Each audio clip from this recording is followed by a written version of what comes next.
D'apprendre, n'est-ce pas, la publication de la liste de la coalition Benno Bokk Yakaar aux législatives. Comment avez-vous accueilli cette liste? Permettez-moi, Sylla, tout d'abord, en tout cas de remercier tous ceux qui ont contribué quand même à ce processus. Ce n'était pas évident, et surtout de féliciter les investis, d'encourager aussi ceux qui n'ont pas été choisis. Il y avait de bons candidats. Cependant, qui choisit élimine. C'est la règle la plus élémentaire de la démocratie. Ça n'a pas été facile. Cependant, j'imagine aussi que vous êtes déçu. Hein? Absolument. Parce qu'il n'y a aucun jeune sur la liste. En ce qui concerne la jeunesse, c'est une déception totale, un indignement. Déception parce que les jeunes sont encore, en tout cas, laissés en rade. Déception parce que les jeunes sont en marge encore du jeu politique. Déception parce qu'on espérait vraiment que cette législature serait à l'image de la jeunesse et qu'elle serait surtout le symbole d'une jeunesse reconsidérée. Hélas, ce n'est pas le cas, ce qui justifie aussi cet indignement. Vous pensez que la jeunesse n'est pas considérée par votre parti? Au-delà de la notre jeunesse parti, à Paris de France. Hein? Je dirais même au-delà de mon parti, toutes les formations politiques, les jeunes ne trouvent pas leur place. Les jeunes ont beaucoup de mal à évoluer. En particulier à l'APR, qui est mon parti que je connais très bien. Plus précisément, la COJER France. On est des militants très disciplinés, on travaille. C'est peut-être un handicap, au contraire, ça devait être une force. Nous ne sommes pas des militants de spectacle. Cependant, il est bon de prendre en compte le silence des gens qui n'ont pas l'habitude de parler. Surtout quand ils parlent, c'est parce que soit le message est important, soit l'heure est grave. Et je pense que l'heure est grave. Est-ce qu'il y a de bons profils, n'est-ce pas, au sein de la COJER France? Absolument, absolument. Et d'ailleurs, c'est ce qui a justifié nos candidatures. Il ne s'agit pas de se fixer sur une personne. La candidature d'Abdou, ma candidature n'a pas été en tant que telle importante. La candidature du coordonnateur Émile n'a pas en tant que telle été la chose la plus importante, mais c'était plus la volonté d'aider le président, la volonté d'aider le Sénégal à travers une vraie politique. Par rapport au plan Sénégal émergent, le président accorde beaucoup d'importance au capital humain. Et je pense que quand on parle de capital humain, naturellement, on fait référence à cette jeunesse bien formée, à cette jeunesse dynamique, à cette jeunesse surtout disciplinée. C'est pourquoi je pense que la jeunesse, en tout cas la COJER France, avait de très bons profils, parce que c'est des gens aussi qui sont très ouverts au monde, qui comprennent les enjeux du monde actuel, les réalités du monde actuel et qui ont envie d'aider le président dans son programme, qui est dans son programme de développement économique, qui est le plan Sénégal émergent. Et aussi, en tant que nous, en tout cas, qui avons fait nos études ici en France, on est très sensible aux questions des étudiants. On a envie de changer beaucoup de choses, revoir beaucoup de conventions, la question de la retraite des Sénégalais, l'amélioration des conditions de vie des Sénégalais à l'étranger. Ça doit être, je pense, le premier combat des députés des Sénégalais de la diaspora, au-delà de leur première mission, qui est de voter la loi et de représenter le pays. Alors, dernière question, Abdou. Aussitôt la liste proclamée, certains responsables de la DSE France parlent du renouvellement de la DSE. Qu'est-ce que vous en pensez? Je pense que c'est une évidence. Mais avant de parler du renouvellement, je pense que à partir de maintenant, rien ne sera plus comme avant. Rien ne sera plus comme avant parce qu'on pense que désormais, la jeunesse doit être au cœur du jeu politique. Au cœur du jeu politique parce que nous sommes l'énergie, la force, la puissance, le socle sur lequel repose tout le pays. Être au cœur du jeu politique parce que, comme je l'ai dit tantôt, le Sénégal accorde beaucoup d'importance au capital humain. C'est l'un des piliers du plan Sénégal émergent. Donc, on ne peut pas continuer à négliger cette ressource humaine de qualité qu'est la jeunesse. Ça m'amène naturellement à parler du renouvellement de la DSE France. C'est une évidence. Après les législatives, il faut naturellement une nouvelle équipe, une nouvelle dynamique, une nouvelle énergie pour porter le combat de 2019. Et il n'y a pas mieux placé que les jeunes pour porter ce combat. À un moment de l'histoire, il faut savoir faire le diagnostic pour avancer.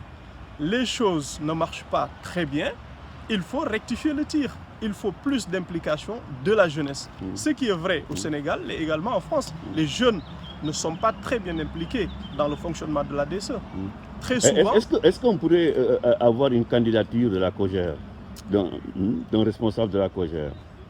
À ce niveau, je ne peux pas me prononcer sur cela. En revanche, ce qui est constant, c'est qu'il y a une réelle volonté de changement, il y a une réelle volonté de renouveler la DSE.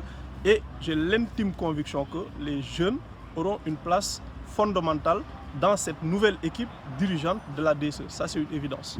ñaari moo ci wolof Abdou Fleur ma rappelé ni yooyee secrétaire administratif bu COJER France léegi xam nañu ñan ñooy candidat coalition Benno Bokk Yaakaar fii ci département Europe du Nord, du Centre et de l'Ouest yéen nag ngeen accueillir liste boobu. waaw jërëjëf Sylla maa ngi lay gërëm ci occasion bi nga ma jox pour wax ci lu ma sawar a wax la. waaye nag bala may door ci waxtaan bi dëgg damay commencer aussi remercier ñi nga xam ne ñoo ŋànkoon mbir mi yombuloon def nañ fi commission qui est chargée de recueillir les candidatures yombuloon aussi ci président parce que mooy suñu kilifa te wolof daf ne ku tànn bàyyi soo tànnee diw rek di nga tànn diw comme équipe bu football la ci 23 joueurs yi ngay convoqué ñëpp xam nañ ne duñu jouer waaye nag ñëpp am nañ mérite kon day jafe sax ci moom waaye nag ginnaaw loolu aussi tànn na dañu koy nangu dañu ci ànd ak moom kon loolu day tax ñu remercier ñi nga xam ne ñoom la yàlla def ñoom lañ investir yàlla na nekk seen njiglay et li ñuy xaar ci ñoom aussi yal na leen yàlla may kattan ak wér ak xam-xam surtout bi tax ñu doxal ko bi ci topp aussi di encourager ñi nga xam ne jëluñ leen comme man comme Émile Bakhoum suñu coordonnateur ak yeneen candidat li amoon solo ci jongante bi pour ñun du man ñu jël ma wala Émile ñu jël ko waaye mooy ñu jox àq ak yelleef ndaw Sénégal ñu jox àq ak yelleef ndaw parti APR loolu gisuñ ko ci moo tax dañu am sentiment de déception dañu am jaaxle bi ñu xoolee gis ne du sax rek France waaye partout ci Sénégal ak ci diaspora bi quasiment amul jeune wala bariwul lu néew a néew la te tey suñu xoolee aussi dañu naan assemblée dafa war a méngoo ak xar-xaranu dëkk maanaam tey suñu jëlee Sénégal plus de 65% ay jeunes lañ yu am moins de 35 ans assemblée boo xam ne jeunes yi bariwuñ ci dañuy wax matuñ sax 3% loolu leen jàpp nag ne réew suy dox jamono di dox faw mu am énergie bu koy doxal faw mu am dynamisme bu koy doxal. et loolu mais yéen lu tax malgré parce que ñëpp d'accord nañu ni COJER France dafay def liggéey bu baax fii mais naka nga mën a expliquer malgré tout cela considéré ñu leen comme ni nga ko waxee. waaw ci sama xel bu gàtt xëy na li wolof di wax en tout cas politique soo discipliné ba mu ëpp maanaam soo yaroo ba ëpp nit ñi duñ la déglu dañu naan kii duñu déranger kon jarul ñu koy lijjanti. ñun nag yàlla dafa dogal loolu du suñu engagement politique waaw coow xustoo xastante déedéet COJER France unité liggéey jàppale président lañ leen xamee coow saaga xaste wax dëgg yàlla du suñu vision et jàppuñ ne loolu mooy développer Sénégal man de loolu rek laa ko mën a justifier. waaw mais xanaa léegi lu am ni dina changer seen démarche wala.